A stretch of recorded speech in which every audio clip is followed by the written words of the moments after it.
Hello everyone, I am Prachi. So आज के class में हम एनसीईआरटी स्टार्ट कर रहे हैं क्लास 6 से ज्योग्राफी की। तो आज हम इसका फर्स्ट चैप्टर देखेंगे, the earth in the solar system. तो हम ज्योग्राफी वर्ड का मतलब देखते हैं। ज्योग्राफी वर्ड क्या है, ज्योग्राफी का मीनिंग क्या है। ज्योग्राफी दो ग्रीक वर्ड से मिलकर बना है। फर्स्ट है जी, जिसका मतलब होता है अर्थ, एंड सेकेंड वर्ड है ग्राफिया, जिसका मतलब होता है writing. That means to write about the earth, to write about the countries and physical properties of the earth, crops, landform, about the people. In this हम दो चीज़ें मेनली फोकस करते हैं ज्योग्राफी में। बेसिकली फर्स्ट होता है physical properties. ठीक है, फिजिकल प्रॉपर्टीज़ किसकी, हम इसमें देखते हैं फिजिकल प्रॉपर्टीज़ अर्थ के सरफेस की। ठीक है, अर्थ का सरफेस कौन सा होता है, जैसे ये हमारी अर्थ है, अर्थ को हम 3 पार्ट्स में डिवाइड करते हैं। ठीक है, जैसे फर्स्ट पार्ट होता है क्रस्ट, सेकंड पार्ट होता है मेंटल, थर्ड पार्ट होता है, जो सबसे इनर मोस्ट पार्ट होता है, उसको हम बोलते हैं कोर। इसके बारे में हम और डिटेल में नेक्स्ट चैप्टर में पढ़ेंगे, लेकिन अभी रफली इतना है। तो ये जो क्रस्ट वाला होता है अर्थ का सरफेस, इसमें जो भी फिजिकल चेंजेस आते हैं उनके रीजंस भी हम इसी में देखते हैं, ज्योग्राफी सब्जेक्ट में देखते हैं कि कौन कौन से ऐसे रीजंस है, कौन कौन से ऐसे जियो फिजिकल फिनोमिना हैं जिसकी वजह से हमारी अर्थ के सरफेस पे चेंजेस आते हैं। और नेक्स्ट हम इसमें देखेंगे वो उन सभी चीज़ों के बारे में जानेंगे जो रिलेटेड हैं ह्यूमन एक्टिविटीज से। ठीक है, ज्योग्राफी के अंदर हम ह्यूमन ज्योग्राफी के बारे में भी पढ़ेंगे, सोशल ज्योग्राफी के बारे में भी पढ़ेंगे, और हम इकोनॉमिक ज्योग्राफी के बारे में भी पढ़ेंगे। ज्योग्राफी बेसिकली क्या है, ज्योग्राफी एक ऐसा सब्जेक्ट है, ये साइंस का फील्ड है, साइंटिफिक सब्जेक्ट है, जिसके अंदर हम स्टडी करते हैं लैंडफॉर्म्स की। ठीक है, हम लैंडफॉर्म्स के बारे में पढ़ते हैं। अर्थ पे जो भी डिफरेंट टाइप्स के लैंडफॉर्म्स होते हैं, जैसे माउंटेन हो गया, प्लेट्यू हो गया, ओशन हो गया। ठीक है, ये सभी लैंडफॉर्म्स के बारे में हम देखते हैं। इनहैबिटेंट जो भी एनिमल्स होते हैं, फ्लोरा फौना, इसके बारे में पढ़ते हैं हम। ठीक है, हम प्लैनेट्स और अर्थ के बारे में भी इसी ज्योग्राफी सब्जेक्ट में देखते हैं। बेसिकली इसको कंक्लूड करते हैं तो हम देखते हैं इस सब्जेक्ट के अंदर हम इस सब्जेक्ट में क्या समझते हैं कि कैसे हमारी अर्थ बनी है, कैसे आई है और कैसे डेवलप हुई है, और किस तरह से अर्थ में टाइम टू टाइम चेंजेस हो रहे हैं। ठीक है, नेक्स्ट जो लॉजी का मीन्स होता है स्टडी।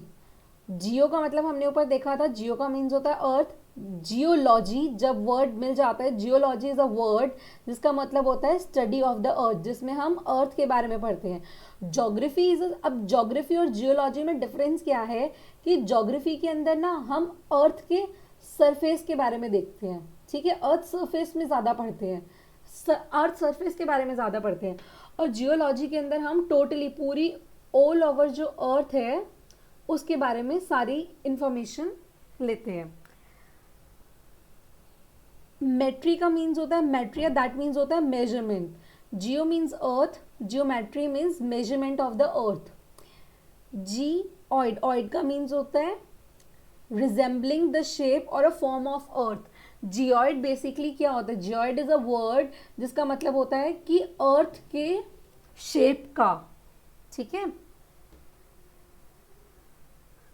ये तो ज्योग्राफी के बारे में था कि ज्योग्राफी सब्जेक्ट है क्या। अब हम आगे देखेंगे जो चैप्टर आज हमें पढ़ना है, एनसीईआरटी क्लास 6 का chapter first, the earth in the solar system.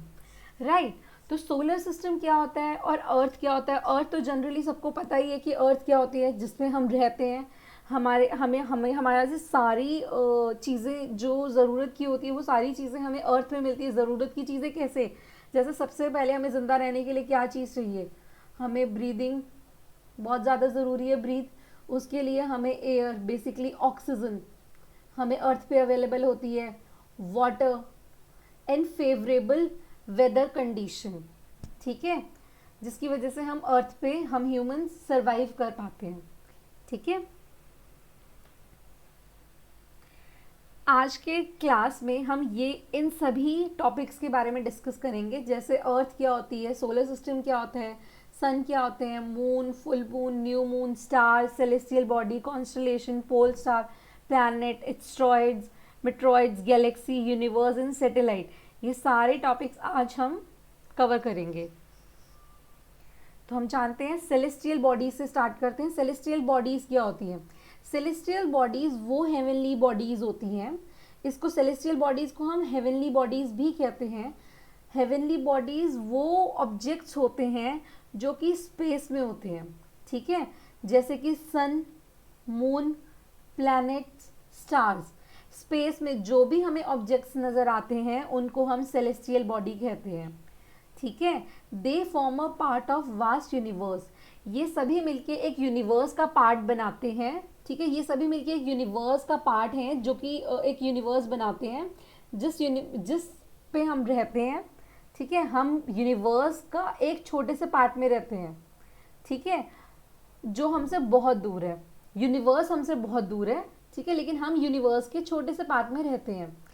Celestial bodies में जैसे हमने पढ़ा sun, moon, all those subjects shining in the night sky are called celestial body, ये सभी सेलेस्टियल बॉडी होती हैं। सेलेस्टियल बॉडी बहुत बड़ी होती है, हॉट गैसेस से बनी हुई होती है, ठीक है, made up of gases.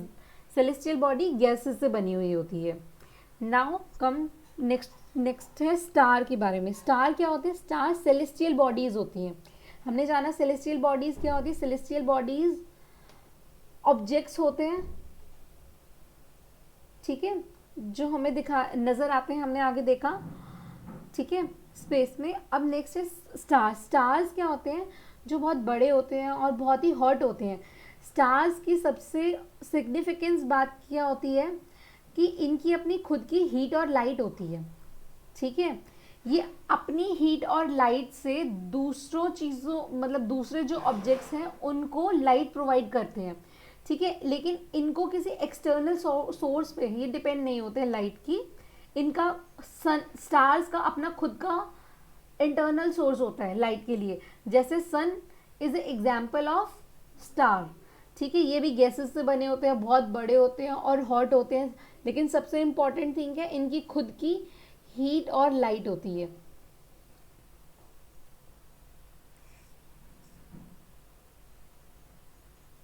Now constellations. अब जैसे हमने देखा कि हम रात को देखते हैं कि बहुत सारे स्टार्स मिलके ना एक पैटर्न क्रिएट करते हैं। जैसे ये स्टार्स हैं, ये ऐसे ऐसे एक पैटर्न क्रिएट करेंगे, ठीक है। उस पैटर्न को हम बोलते हैं कॉन्स्टलेशन, ठीक है। Basically it's a group of stars which make a pattern, that is constellation. इसके एग्जाम्पल है Ursa Major and Big Bear, ठीक है। इजीली रिकॉग्नाइजेबल है सप्तऋषि कॉन्स्टलेशन। ये कुछ यहाँ पे एग्जाम्पल्स दे रखे हैं पिक्चर के अंदर, जैसे कैप्रिकॉन, सेजिटेरियस, लिब्रा, ये सारे कॉन्स्टलेशंस के एग्जाम्पल हैं। नेक्स्ट आता है पोल स्टार। पोल बहुत पुराने टाइम में ये कहते हैं कि ये माना जाता है कि हमें डायरेक्शंस पता करने के लिए ना हम पोल स्टार की हेल्प लेते थे, क्योंकि पहले के टाइम पे ना तो हमारे पास स्मार्टफोन होते थे और ना ही कंपास होता था जिससे हम डायरेक्शन पता कर सकते हैं। तो पोल स्टार क्या होता है? पोल स्टार एक स्टार है जो कि नॉर्थ डायरेक्शन में होता है और उसको हम नॉर्थ स्टार भी बोलते हैं। ये इसकी जो लोकेशन है वो इसकी पोजीशन हमेशा सेम रहती है। वो कौन सी लोकेशन है? नॉर्थ डायरेक्शन, ठीक है। तो इसके थ्रू अब जैसे हमें अगर एक डायरेक्शन पता है तो हम बाकी की डायरेक्शन भी इजीली पता लगा सकते हैं। जैसे मानो ये नॉर्थ है, हमें ये पता है, तो इसके अपोजिट में साउथ होगा, मुझे मतलब, और राइट हैंड साइड में ईस्ट होगा और लेफ्ट हैंड साइड में वेस्ट होगा, हम इजीली पता लगा सकते हैं, राइट। एंड सप्तऋषि के हेल्प से हम पोल स्टार की लोकेशन का पता लगाते हैं। अब आप इस पिक्चर में देख सकते हो, इस पिक्चर के अंदर ये दे रखा है कि नॉर्थ स्टार को कैसे लोकेट किया है। नेक्स्ट हम प्लैनेट्स के बारे में पढ़ते हैं। प्लैनेट्स क्या है? प्लैनेट्स सेलेस्टियल बॉडीज हैं, ठीक है। ये भी, लेकिन इसमें और स्टार में एक डिफरेंस है। वो डिफरेंस क्या है? स्टार्स की अपनी खुद की हीट और लाइट होती है, लेकिन जो प्लैनेट्स होते हैं उनकी अपनी हीट और लाइट नहीं होती है। ये प्लैनेट्स जो है वो स्टार की लाइट पे डिपेंड करते हैं, ठीक है। जैसे स्टार, ये प्लैनेट है, ये भी, ये सन है, ये प्लैनेट है, जैसे मान लो ये अर्थ है, तो ये अर्थ है वो सन की लाइट पे डिपेंड करेगा। अर्थ की खुद की अपनी लाइट थोड़ी ना है, सन से हमें लाइट मिलती है, अर्थ को लाइट मिलती है। तो बेसिकली जो स्टार्स होते हैं वो सोर्स होते हैं प्लैनेट्स की लाइट का। तो प्लैनेट्स क्या होते हैं? प्लैनेट सेलेस्टियल बॉडीज होती हैं जिनकी अपनी खुद की लाइट नहीं होती। प्लैनेट जो वर्ड है वो ग्रीक वर्ड है, प्लैंटिया से आया है, जिसका मतलब होता है वेंडरर्स। अब हमारे पूरे सोलर सिस्टम के अंदर 8 प्लैनेट्स हैं, ठीक है, 8 प्लैनेट्स हैं। ये जिस ऑर्डर में दिए हुए हैं, जैसे ये क्या कहते हैं, सन के डिस्टेंस, किस सन से कौन से प्लैनेट का कितना डिस्टेंस है, उसी ऑर्डर में दिया है। जैसे कि मरकरी सन के सबसे करीब है, वीनस मरकरी के बाद आता है, अर्थ 3rd नंबर पे आता है, फिर देन आता है Mars, Jupiter, Saturn, Uranus, Neptune. And अब इसको याद करने के लिए इजी वे क्या है, आप ये एक लाइन याद कर सकते हो, my very efficient mother just served as nuts.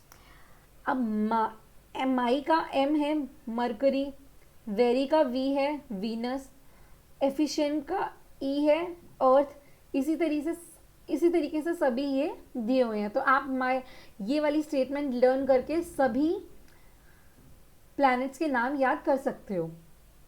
Next, all the 8 planets of the solar system move around the sun in a fixed path. These paths are elongated, they are called orbit.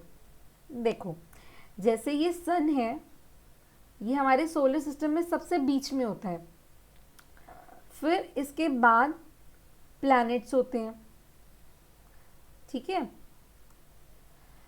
अब जो planets है ना वो एक path पे move करते हैं। जो प्लैनेट्स हैं वो सन के अराउंड ऐसे ऐसे चक्कर लगाते हैं, ठीक है। तो जिस पाथ पे ये घूमते हैं, अब ऐसा तो है नहीं कि कहीं कहीं चले जाएंगे, वरना आपस में सारे प्लैनेट्स टकरा जाएंगे। इन सभी प्लैनेट्स का एक पाथ है, उस पाथ को हम बोलते हैं ऑर्बिट, ठीक है। ऑर्बिट क्या है? ऑर्बिट वो पाथ है जिसपे प्लैनेट्स चक्कर लगाते हैं। अभी कुछ इंफॉर्मेशन दे रखी है प्लैनेट्स के बारे में, जैसे मरकरी फर्स्ट प्लैनेट है तो सबसे सन के करीब होगा, ठीक है। ये 88 डेज लेता है पूरा एक राउंड अपने ऑर्बिट का कंप्लीट करने में। वीनस है, उसको अर्थ का ट्विन भी कहा जाता है। क्यों? क्योंकि उसका साइज और शेप अर्थ से एकदम मिलता जुलता है। अब एक हमारा पहले 2006 से पहले हमारे 9 प्लैनेट्स हुआ करते थे, जिसमें हमारा प्लैनेट था प्लूटो। लेकिन 2006 में इंटरनेशनल एस्ट्रोनॉमिकल यूनियन ने प्लूटो को प्लैनेट्स की लिस्ट में से हटा दिया था, ठीक है। अब उसको प्लूटो को कहाँ डाल दिया? प्लूटो एक ड्राफ्ट प्लैनेट है। अब हम स्टार्स और प्लैनेट्स के बीच में डिफरेंस देखेंगे कि इन दोनों में डिफरेंस क्या है।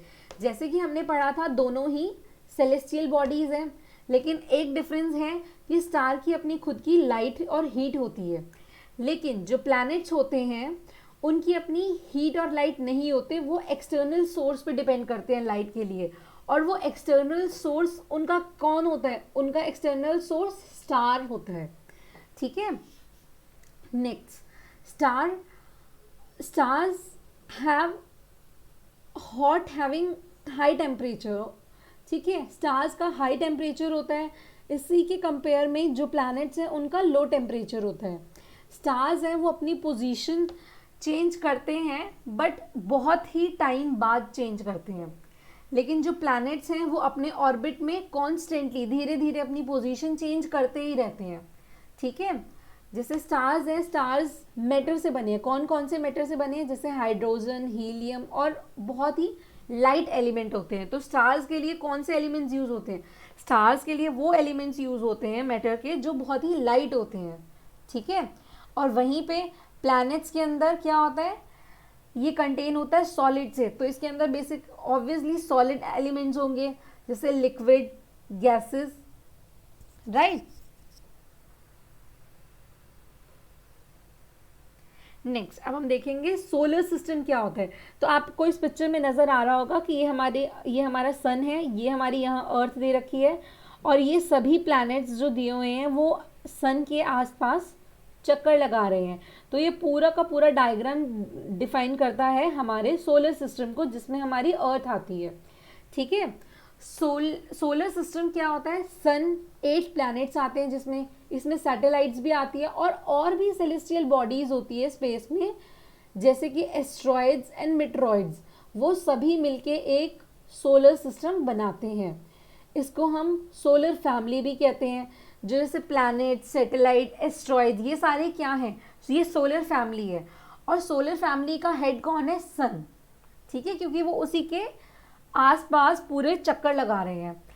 अब जो सोलर सिस्टम है उसमें जो सोल वर्ड है वो हमने रोमन मेथोडोलॉजी से लिया गया है, सोल जिसका मतलब होता है sun god.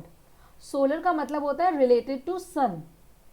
The family of the sun is therefore called a solar system. ये यहाँ पे कुछ इंफॉर्मेशन दी है प्लैनेट्स के बारे में, ठीक है, जो इतनी रिलेवेंट नहीं है, बट आप पढ़ना चाहो तो इसको देख सकते हो।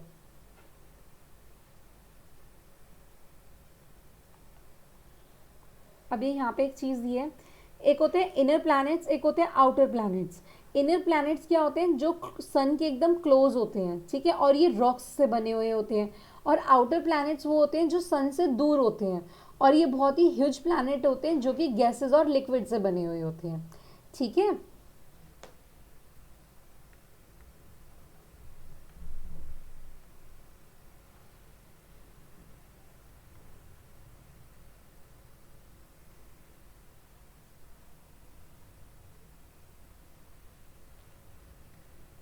नेक्स्ट हम देखेंगे अर्थ के बारे में, जिस पे हम रहते हैं। अर्थ थर्ड नियरेस्ट प्लैनेट है सन से।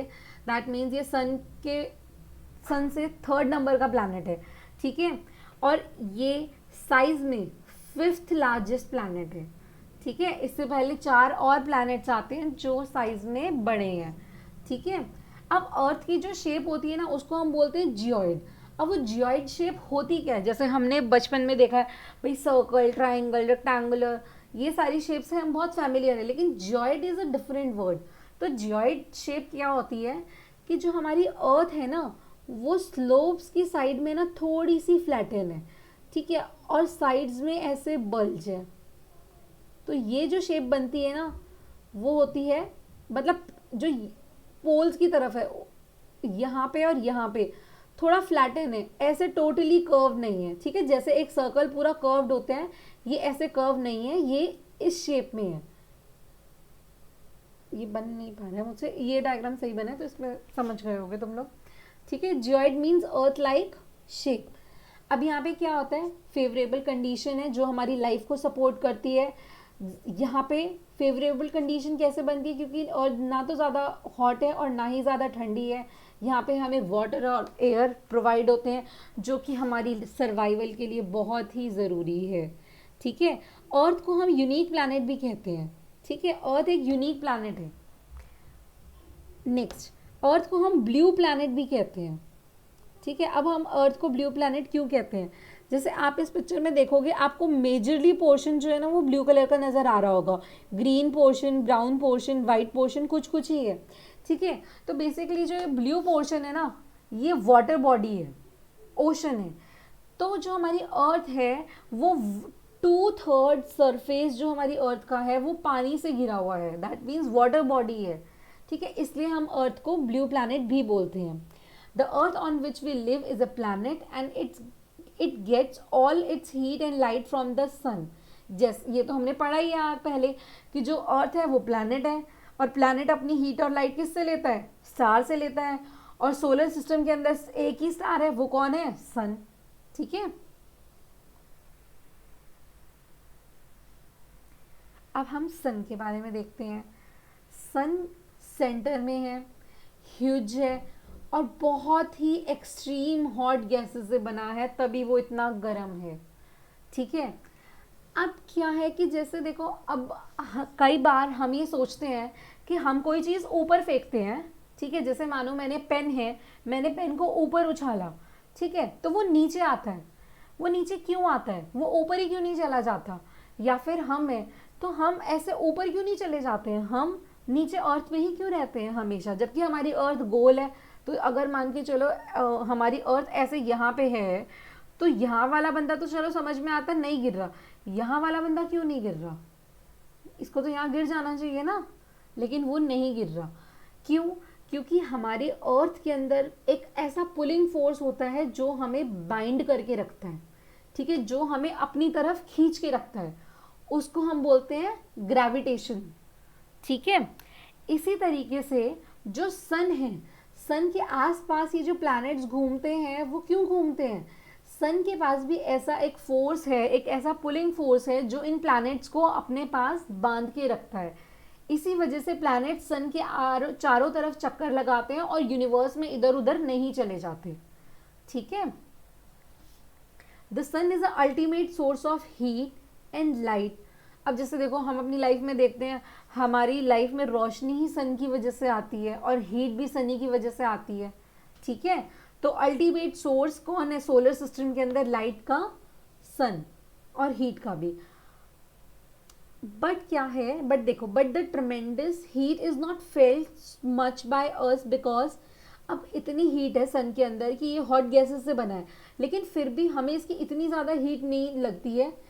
क्यों? क्योंकि ये सन हमसे बहुत ही ज़्यादा डिस्टेंस पे है, और अगर पास होता तो देखो, हम अगर सन की तरफ देखें तो हम देख नहीं पाते। जैसे अभी अगर किसी ने देखा होगा तो आप ऐसे सन को देख ही नहीं पाओगे, बहुत दूर होगा तो ऐसे देख पाओगे, लेकिन अगर उसकी बहुत रोशनी है और बहुत ब्राइट सन है, ब्राइट डे है, उस दिन आप बिल्कुल ही नहीं देख सकते, क्योंकि सन की इतनी हीट आ रही होती है कि आप बिल्कुल नज़र नहीं मिला सकते हो।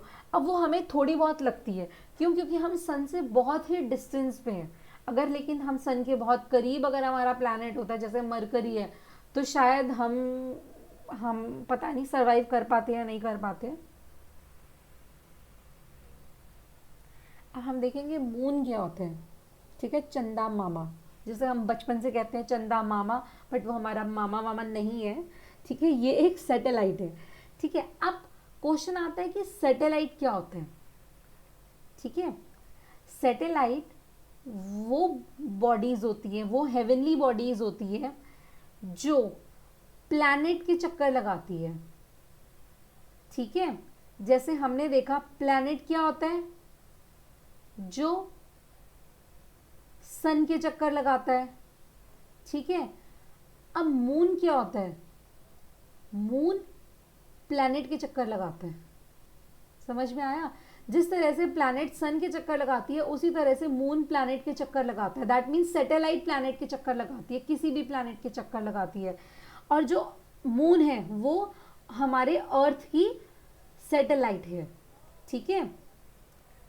ये हमारी अर्थ की कंपेनियन है, जो कि हमारे अर्थ के चारों तरफ घूमती है। और एक और ख़ास बात, जो इसका its diameter only 1/4 of the अर्थ। अब जैसे देखो, ये हमारी अर्थ है, अब हमें कोई चीज़ मेजर करनी है तो हम इंची टेप से मेजर करते हैं। तो ऐसे हम एज्यूम करते हैं कि अगर ये हमने अर्थ के ऊपर चारों तरफ ऐसे घुमा के इंची टेप लगाई, फिर हम उसको सीधा खोलेंगे, तब हमें उसकी क्या नज़र आएगी? हमें उसकी लेंथ पता चलेगी, ठीक है। इसका इस अर्थ के डायमीटर का 1/4 मतलब हाफ का भी आधा। जैसे ये हाफ हो गया, हाफ का आधा, ये क्या है? मून का डायमीटर है। समझ में आ गया? तो मून का साइज अर्थ से इतना छोटा है। क्लियर है? जैसे अर्थ अगर इतनी बड़ी है तो मून इतना बड़ा है, मतलब अर्थ इतनी बड़ी है तो मून इतना बड़ा है, ठीक है। It appears so big because it is nearer to our planet than our other celestial bodies. अभी हमें बड़ा क्यों नजर आता है? क्योंकि ये बाकी सभी सेलेस्टियल बॉडीज से के कंपैरिजन में हमारे अर्थ के सबसे करीब है।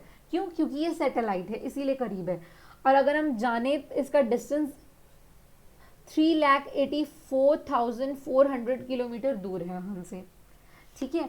और मून अर्थ का पूरा चक्कर लगाने के लिए 27 डेज लेता है, ठीक है। जितना एक स्पिन अपना पूरा कंप्लीट करने में चक्कर लेती है, उतना ही मून भी लेता है।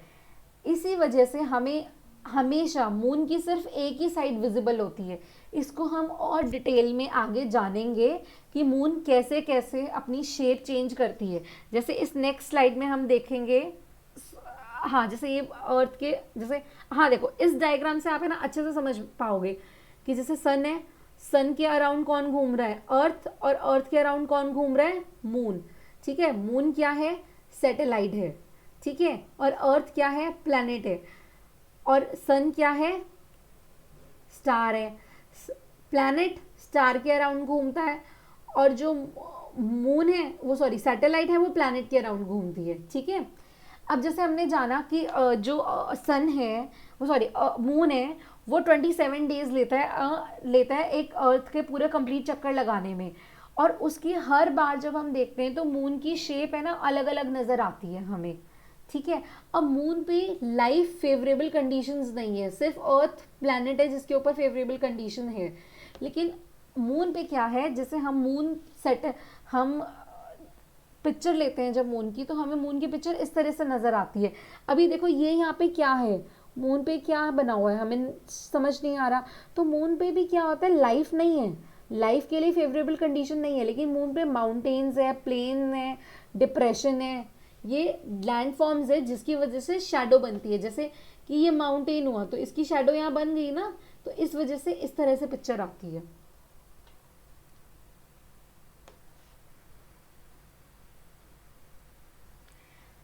अब जैसे कि हमने पढ़ा आगे पीछे कि जो मून है वो अर्थ के चक्कर लगाता है, और जब वो चक्कर लगाता है तो उसकी बहुत सारी क्या होती है, शेप चेंज होती रहती है। ठीक है, तो क्या होता है जब हमें पूरा चांद नज़र आता है उस दिन को हम क्या बोलते हैं, फुल मून। और उसके फोर्टनाइट लेटर, मतलब 14 दिन बाद क्या होता है, न्यू मून होता है, अमावस्या। उस दिन हमें स्काई पूरा क्लियर नज़र आता है। बेसिकली वो पूरा क्लियर होता नहीं है, वो ना हल्का सा इतनी से कर्व होता है, लेकिन वो बादलों में छुपता है, बहुत ही छोटा होता है जो हमें नज़र ही नहीं आता। ठीक है, इसीलिए हम ऐसे कहते हैं कि हमें पूरा का पूरा जो स्काई है वो क्लियर नज़र आता है। अब हम देखेंगे एस्ट्रॉइड्स क्या होते हैं। एस्ट्रॉइड्स होते हैं वो सेलेस्टियल बॉडीज, ठीक है, जो स्टार्स और प्लैनेट्स और सैटेलाइट से अलग हैं। वो छोटी छोटी बॉडीज होती हैं ये, जो कि सन के आसपास चक्कर लगाती है। ठीक है, जैसे पहले मतलब ऐसे साइंटिस्ट का ये मानना है कि जो प्लैनेट्स हैं ना बहुत सालों पहले एक्सप्लॉयड हुए थे, तो उसमें से छोटे छोटे पार्टिकल्स निकल गए थे, तो वो छोटे छोटे पार्टिकल्स ही एस्ट्रॉइड्स हैं। ठीक है, बेसिकली इसकी एक बेल्ट बनती है, एस्ट्रॉइड्स की एक बेल्ट बनी हुई है जो मार्स और जुपिटर प्लैनेट के बीच में है। हम इस एक पिक्चर है यहाँ पे, इसमें देखेंगे, ये देखो ये एस्ट्रॉइड बेल्ट है जो कि मार्स और जुपिटर प्लैनेट के बीच में बनी हुई है। ठीक है,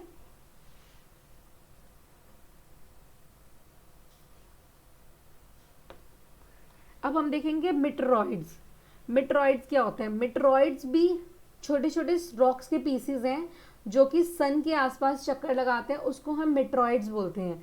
ठीक है, अब बेसिकली क्या है कि जो एस्ट्रॉइड्स है ना वो बड़ा पार्ट है, और उसी का छोटा सा पार्ट अगर अलग हो जाता है तो उसको हम मिटरॉइड्स बोलते हैं। ठीक है,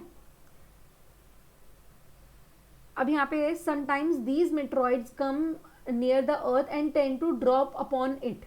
ठीक है, अब क्या होता है जब ये मिटरॉइड्स, वैसे तो ये स्पेस में ही रहते हैं, लेकिन जब ये अर्थ के पास आते हैं ना तो इसको हम बोलते हैं मिट्रियोर। ठीक है, और जब ये अर्थ के एटमॉस्फेयर में आते हैं ना तो ये हीटअप हो जाते हैं और जल जाते हैं, तो हमें एक है ना एक ऐसे हल्की सी लाइट्स नज़र आती है। ठीक है, आसमान में ऐसे ऐसे लाइट्स नज़र आती है। ठीक है, बहुत सारी, तो उसको हम फ्लैश ऑफ लाइट्स बोलते हैं। तो ये कब होता है, ये स्टार्स नहीं होते हैं, हमें ऐसा लगता है कि ये स्टार्स हैं क्योंकि हमें ऐसे फ्लैश नज़र आते हैं लाइट के, बट ये स्टार्स की लाइट नहीं होती है, और ना ही ये स्टार्स होते हैं, ये मिटरॉइड्स होते हैं जो कि मिटियोर्स होते हैं जो कि मिटरॉइड्स का पार्ट है। ठीक है, जब वो अर्थ के एटमॉस्फेयर में आते हैं, वो हीटअप होते हैं और एक फ्लैश लाइट की फ्लैश हमें नजर आती है, ठीक है। और कई बार ये अर्थ पे भी गिर जाते हैं तो एक हॉलो क्रिएट कर देते हैं अर्थ के ऊपर, ठीक है। आई थिंक ये कंसेप्ट आपको अच्छे से क्लियर हो गया होगा कि एस्ट्रॉइड्स क्या है और मेट्रॉइड्स क्या है। एस्ट्रॉइड्स रॉकी बॉडी होती है जो कि सन के आसपास चक्कर लगाती है, ठीक है। और जैसे हमने जाना मार्स और जुपिटर के बीच में एस्ट्रॉइड्स की बेल्ट है, और एस्ट्रॉइड जब ब्रेक हो जाते हैं छोटे छोटे पार्ट में तो वो मेट्रॉइड्स बन जाते हैं, और मेट्रॉइड्स जब अर्थ के एटमॉस्फेयर से मिलते हैं तब उसको हम मिटियोर बोलते हैं। तो अब हम देखेंगे कि जो हमारी अर्थ है वो किसका पार्ट है, हमारे सोलर सिस्टम का पार्ट है। अब हमने ये देखा, ठीक है। अब हम ये देखेंगे कि हमारा जो सोलर सिस्टम है वो किसका पार्ट है। सोलर सिस्टम है मिल्की वे गैलेक्सी का पार्ट, ठीक है। पहले के टाइम पे, एशियन टाइम पे ऐसा कहते हैं, ऐसा इमेजिन किया जाता है कि एक लाइट की रिवर फ्लो होती थी आसमान के अंदर, जिसको हमने नाम दिया था अक्षगंगा। उसी के नाम पे हमने इसका नाम रखा मिल्की वे गैलेक्सी, ठीक है। तो हमारा सोलर सिस्टम पार्ट है इस गैलेक्सी का, ठीक है। अब हमने देखा अर्थ सोलर सिस्टम का पार्ट है, सोलर सिस्टम गैलेक्सी का पार्ट है, और हमारी कौन सी गैलेक्सी है, मिल्की वे गैलेक्सी, ठीक है। अब जो गैलेक्सी है वो क्या होती है, बहुत ही ह्यूज सिस्टम होती है, billions of stars and clouds of a dust and gases. अब गैलेक्सी किसका पार्ट है, गैलेक्सी पार्ट है यूनिवर्स का, ठीक है, यूनिवर्स का। अब यूनिवर्स में क्या होता है, यूनिवर्स में बहुत सारे डिफरेंट गैलेक्सीज हैं, ठीक है, और उनके अपने अपने सोलर सिस्टम्स बने हुए हैं। उसी में से कहीं पे हो सकता है कि कोई लाइफ भी सरवाइव करती हो, लिविंग प्लैनेट हो, जैसे हमारा अर्थ है, ठीक है। तो जो साइंटिस्ट हैं इसके बारे में एक्सप्लोर कर रहे हैं। तो there are millions of such galaxies that make the universe. You are on the earth and the earth is the part of a solar system. Our solar system is a part of a Milky Way galaxy which is a part of the universe. तो universe क्या है, एक अब जैसे ये diagram देख सकते हो, यूनिवर्स एक बहुत बड़ा है, फिर उसके अंदर मिल्की वे आता है, फिर सोलर सिस्टम आता है, फिर आता है, और फिर उसके अंदर आते हैं हम, ठीक है। अब हमने पहले देखा था मून, जब मून के बारे में हमने पढ़ा तो हमने जाना कि मून सेलेस्टियल बॉडी है। वो सेलेस्टियल बॉडी है जिसको हम क्या बोलते हैं, सैटेलाइट, ठीक है। अब सैटेलाइट क्या होता है, सैटेलाइट सेलेस्टियल बॉडीज होती हैं जो प्लैनेट्स के चारों तरफ चक्कर लगाती है, ठीक है। इन द सेम वे जिस तरह से प्लैनेट सन के चारों ओर चक्कर लगाता है, लेकिन सैटेलाइट भी ना दो तरह की होती है। एक तो होती है नेचुरल सैटेलाइट, ठीक है, जैसे कि जिसका एग्जाम्पल है मून, ठीक है, और एक होती है ह्यूमन मेड सैटेलाइट जो कि हम ह्यूमंस ने डेवलप करी है, ठीक है, हमारे लिए, जिसको हम बोलते हैं आर्टिफिशियल बॉडी। बेसिकली ये एक आर्टिफिशियल बॉडी है जो कि साइंटिस्ट ने बनाई है, जो हमारे लिए यूनिवर्स की या फिर यूनिवर्स की इंफॉर्मेशन प्रोवाइड कराता है, या फिर कम्युनिकेशन करने में हमें हेल्प करता है। अब जो ह्यूमन मेड सैटेलाइट है उसको हम छोड़ते कैसे हैं, सॉरी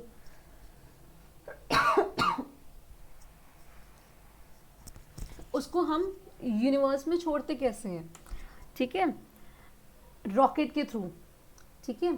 अब ये भी ह्यूमन ने ही बनाया है। अब जैसे आप इस पिक्चर में देखोगे कि एक रॉकेट है, वो हमने ऐसे छोड़ा, ठीक है, फिर अब ये इसके पार्ट्स है ना धीरे धीरे अलग हो जाते हैं, फिर लास्ट में ये ऐसे सैटेलाइट बन जाती है, ठीक है। अब ये जो पार्ट्स है ना वो यूनिवर्स में ही रह जाते हैं, ठीक है, यूनिवर्स में ही रह जाते हैं। इनको हम क्या बोलते हैं, इनको हम बोलते हैं डेब्रिस, ठीक है, क्योंकि बेसिकली हमें लॉन्च करना होता है सैटेलाइट को, ऐसे ये रॉकेट के थ्रू लॉन्च होती है। अब जैसे जैसे ये ऑर्बिट में जाने के लिए बेसिकली सैटेलाइट को हम ऑर्बिट में छोड़ते हैं, ठीक है। जैसे एक मूवी है विद्या बालन की, उस मूवी से आपको बहुत अच्छे से एक्सप्लेन होगा अगर आपने वो मूवी देखी है तो, ठीक है। I think mission Mangalyaan something करके नाम है, विद्या बालन की मूवी है। उसमें क्या होता है, रॉकेट हमें ये, जैसे हमने जाना ऑर्बिट, ऑर्बिट क्या होता है, प्लैनेट्स का पाथ होता है जिस पे प्लैनेट्स चक्कर लगाते हैं सन के अराउंड। तो हमें इसके लिए भी एक ऑर्बिट चाहिए होती है कि वो यूनिवर्स में जाके ऐसे ऐसे चक्कर लगाना शुरू करे। तो हम अर्थ से छोड़ रहे हैं, ठीक है, अर्थ से यूनिवर्स में जाने के लिए हम किसके थ्रू छोड़ते हैं, रॉकेट के थ्रू।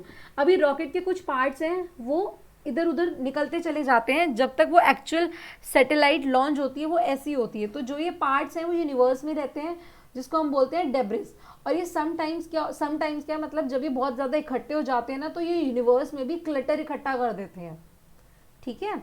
क्लटर बेसिकली मतलब होता है कचरा, क्योंकि ये यूनिवर्स में कोई काम के नहीं है, ये सिर्फ हमारे लिए सैटेलाइट को लॉन्च करने के ही काम आते हैं, ठीक है। अब ये कुछ इंडियन सैटेलाइट है जिसके नाम यहाँ दे रखे हैं, जो कि इंडिया ने लॉन्च की है, जैसे है INSAT.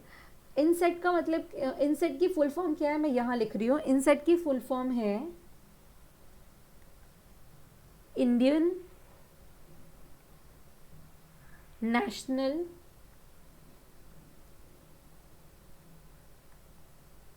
Satellite system.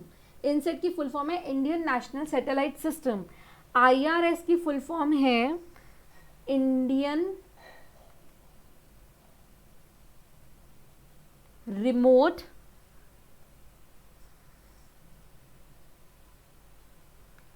Sensing Satellite, ठीक है। जो इनसेट है वो जियो स्टेशनरी मल्टीपर्पज सैटेलाइट है, ठीक है। जब हम सैटेलाइट का टॉपिक अलग से पढ़ेंगे उसके बारे में हम डिटेल में देखेंगे, लेकिन अभी बस इतना ही जान लो कि ये जियो स्टेशनरी मल्टीपर्पज सैटेलाइट है, बहुत सारी चीज़ों के लिए यूज़ होती है।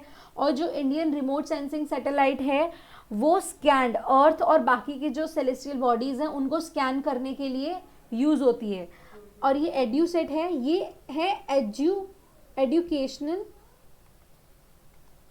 सैटेलाइट, ये बच्चों को इंफॉर्मेशन प्रोवाइड करने में हेल्प करती है। अब ये कुछ फैक्ट्स दिए हुए हैं, जैसे कि लाइट 3 लाख पर किलोमीटर पर सेकंड से ट्रैवल करती है, ठीक है। मतलब 1 सेकंड के अंदर लाइट जो है सन की रेज वो 3 लाख किलोमीटर रास्ता तय कर लेती है, ठीक है, सिर्फ 1 सेकंड के अंदर। तो सोचो कितनी स्पीड में आ रही होगी, ठीक है। लेकिन उसके बाद भी जो सन की लाइट है ना वो 8 मिनट लेती है अर्थ तक पहुंचने के लिए, ठीक है। नेक्स्ट, जो नील आर्मस्ट्रॉन्ग है वो फर्स्ट पर्सन है जिन्होंने मून पे अपना पाँव रखा था, मतलब मून पे गए थे। मून पे वो कब गए थे, 1969 20 जुलाई, ठीक है।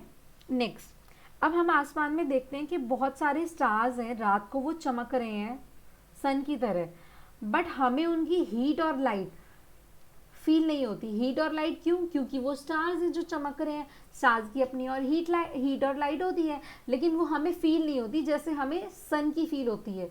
वो क्यों नहीं होती, क्योंकि वो बहुत ही छोटे होते हैं और हमसे बहुत ही दूर होते हैं, ठीक है। अब जैसे हमें ये जो इन्फॉर्मेशन है, जो ये हम पूरा चैप्टर पढ़ रहे हैं आज, ये हमें इन्फॉर्मेशन पता कैसे चली, ठीक है। तो जो कुछ ऐसे लोग हैं जिनको हम एस्ट्रोनॉमर्स बोलते हैं, वो इन्हीं सभी चीज़ों के बारे में स्टडी करते हैं। जैसे they study about the celestial bodies and there movement, उनको हम बोलते हैं एस्ट्रोनॉमर्स। आर्यभट्ट इंडिया के फेमस एस्ट्रोनॉमर हैं। आर्यभट्ट का ऐसा कहना है कि जो प्लैनेट्स है और मून है, प्लैनेट्स और मून है, वो सनलाइट की लाइट से रिफ्लेक्ट होके शाइन करते हैं, ठीक है। और भी बहुत सारी डिटेल्स जो हैं हमें यूनिवर्स के बारे में नहीं पता है, जो साइंटिस्ट हैं, जो एस्ट्रोनॉमर्स हैं, वो एक्सप्लोर कर रहे हैं, स्टडी कर रहे हैं, रिसर्च कर रहे हैं, हमें और डिफरेंट और इंटरेस्टिंग इंफॉर्मेशन प्रोवाइड कराने के लिए।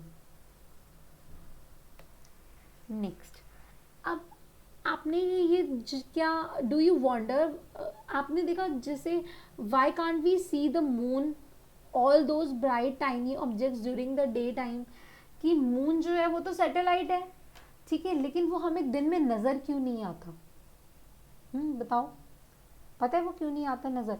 वो इसलिए हमें नज़र नहीं आता बिकॉज जो सन है उसकी लाइट इतनी ब्राइट होती है कि वो उसको ओवरलैप कर लेती है, मतलब कि जो मून है वो उसकी लाइट में छुप जाता है। इसलिए हमें मतलब सन की इतनी ज़्यादा लाइट होती है कि वो मून की लाइट को एकदम, मून की तो खैर लाइट नहीं है, उसको एकदम क्या कर देता है, हटा, ओवरलैप कर देता है। इसी वजह से हमें दिन में मून नज़र ही नहीं आता है। और ये लास्ट इंटरेस्टिंग फैक्ट क्या है, जैसे हमने देखा डेब्रिस, हमने पढ़ा था ना डेब्रिस के बारे में, मैंने बताया था सैटेलाइट लॉन्च करते हैं तो जो पार्ट्स रह जाते हैं, ठीक है। तो जो जुपिटर, सैटर्न और यूरेनस है उनके अराउंड भी ना रिंग बनी हुई है स्मॉल डेब्रिस से, ठीक है। These ring may be seen from the earth with the powerful telescope से हम इसको देख सकते हैं, ठीक है।